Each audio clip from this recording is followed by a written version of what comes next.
Kita tiba di segmen keempat dalam program Bukan Perempuan Biasa on TV Sulsel TV masa kini. Nah, yang saya pengen lanjut tadi pertanyaan saya, gimana nih pandangan Sukma sebagai seorang perempuan? Bagaimana pandangannya? Sepenting apa karir bagi perempuan? Ya, jadi Sukma berpikir sangat penting, sangat penting. Pertama itu untuk pegangan kita sendiri ya. Karena kita tidak tahu sampai kapan kita bisa bergantung kepada orang lain gitu. Jadi sebagai perempuan kita harus mandiri. Betul. Jadi kita harus berkarir selama karir itu menghasilkan positif ya, terus bisa jadi inspirasi, kenapa tidak? Seperti itu.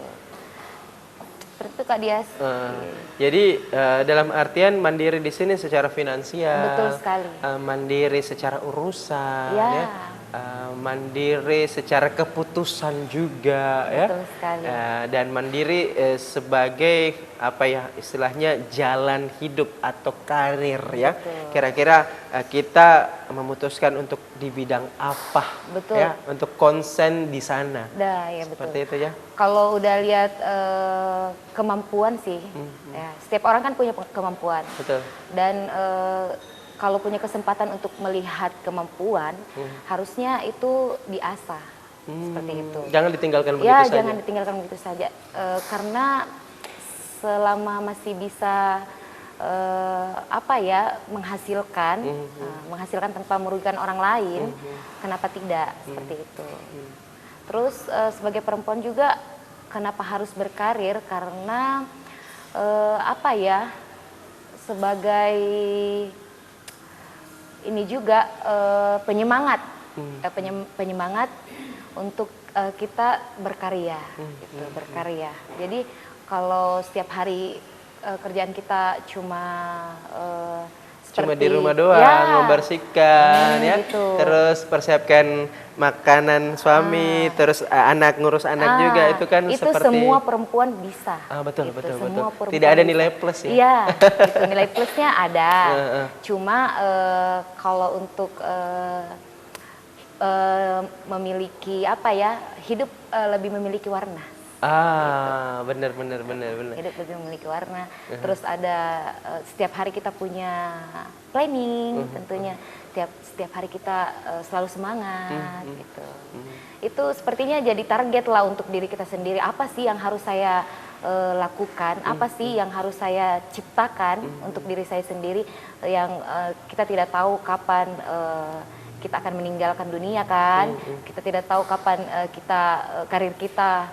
Setiap masa kan ada orangnya, setiap orang ada masanya, seperti itu. Asik. Jadi keren.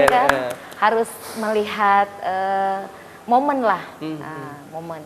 Sepertinya saya harus optimis ini, optimis, harus semangat, itu aja sih. Nah, ada nggak sih pengalaman yang tak terlupakan selain lolos sebagai seorang KDI? Selain itu, ada nggak sih pengalaman yang tak terlupakan? Dari segi mana dulu nih? Pribadi, boleh karir boleh pribadi, boleh karir, boleh. Oh gitu ya. Yang paling yang tidak terlupakan itu adalah perceraian kedua orang tua saya. Divorce, perceraian. Sekali, ya. Itu yang paling tidak bisa saya. Saat itu gimana tuh? Maksudnya ada nggak sih efek yang ditimbulkan pada saat mereka kemudian memutuskan untuk berpisah? Ada. Dari segi positif pastinya, Sukma itu selalu memandang sesuatu hal dari segi positif. Ambil positifnya. Positifnya, biar jadi hasil positif juga untuk saya seperti itu. Jadi pada saat itu kan umur Sukma kan masih kecil, masih SD. Sedangkan Sukma kan punya adik 3. Jadi pada saat itu yang betul-betul Sukmanya manja, Sukmanya yang apa-apa mama. Jadi Sukma sendiri yang jadi mama pada saat itu. Gitu. Jadi kakak, jadi mama, jadi sekali. Guru. Ya, jadi guru. Guru untuk adik-adiknya. Kalau nggak salah, adik-adiknya juga seniman ya? Iya, betul sekali. Seniman apa tuh? Dia nyanyi juga. Oh, nyanyi juga. Itu nyanyi mereka udah jadi finalis juga atau gimana tuh? Kemarin sempat ini juga ikut audisi tapi belum rezeki barangkali ya. Jadi masih stay di Makassar. Nama mereka siapa? Ada Pute, ada Nurul. Siapa dong Nurul? Halo Pute, sama Nurul. Cuma Nurul lebih ke bisnis aja sekarang. Kalau untuk Pute. jarak usia dari Sukma, Pute, Nurul itu berapa? Kalau dari Sukma ke Pute itu 6 tahun jaraknya. Karena ada adik saya kan yang 3 tahun di atasnya Pute. Terus kalau dari Sukma ke Nurul itu ada 9 tahun.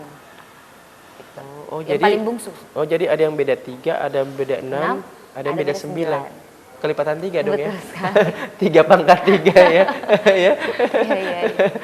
Jadi seperti itu ya Kak Dias ya. Jadi pada saat perceraian orang tua saya itu menjadikan Sukma lebih kuat dan terlalu muda dan terlalu kecil. Bukan muda ya, terlalu kecil untuk memahami masalah seperti itu. Oke, baik. Kalau untuk suka duka menjadi seorang Sukma yang seiring dengan perjalanan karir dan hidupnya sampai saat ini, apa tuh suka dukanya? Saya jadi pengen nangis nih pemirsa ya. Kalau cerita ini ya. Iya. Lihat aja mata saya. Memang saya tegasnya kayak gitu, bikin nangis orang. Bikin mewek ya. Ya, suka dukanya. Mau start dari mana dulu nih? Mau dukanya dulu atau sukanya dulu? Dukanya aja dulu. Dukanya ya. dulu, Ya. oke silahkan. Dukanya, jadi Sukma itu punya orang tua yang terbilang bukan orang mampu, seperti itu. Jadi pada saat itu sebenarnya pada saat perceraian yang membuat saya berpikir apa yang bisa saya jadikan prestasi dari keluarga saya yang tidak utuh atau yang lagi bercerai orang tua kan. Pada saat itu yang namanya keluarga yang tidak utuh atau kedua orang tuanya bercerai kan lebih apa yang harus saya lakukan? Iya, gitu. iya. Kayak hilang arah Ya, gitu. hilang arah. Mau kemana, seperti apa? Ya, apalagi beban seorang anak pertama, anak sulung itu ya. beda sekali Kakak Des ya. Jadi pada saat itu masih sekolah, urus adik. Awal mula ikut nyanyi itu karena ada festival sih sebenarnya pada saat waktu 17-an, acara 17-an. Acara 17-an nyanyi, juara, sering juara, dapat hadiah. Kayaknya ada bakat nih saya nih. Kan dapat hadiah kan sesuatu hal penyemangat. yang jadi semangat untuk kita kan. Betul. Senang kita. Jadi lama-lama saya makin asa vokal seperti itu. Pada saat itu saya sering nyanyi, nyumbang nih ceritanya, disuruh nyanyi nih sama tuan rumah. Jadi saya nyanyi, terus kebetulan yang tempat saya nyanyi itu punya ibu angkat saya sekarang. Seperti itu. Ya, kita tahan dulu, kita masih akan kembali usai jeda berikut ini. Tetaplah bersama kami di Bukan Perempuan Biasa bersama KDI Star Sukma.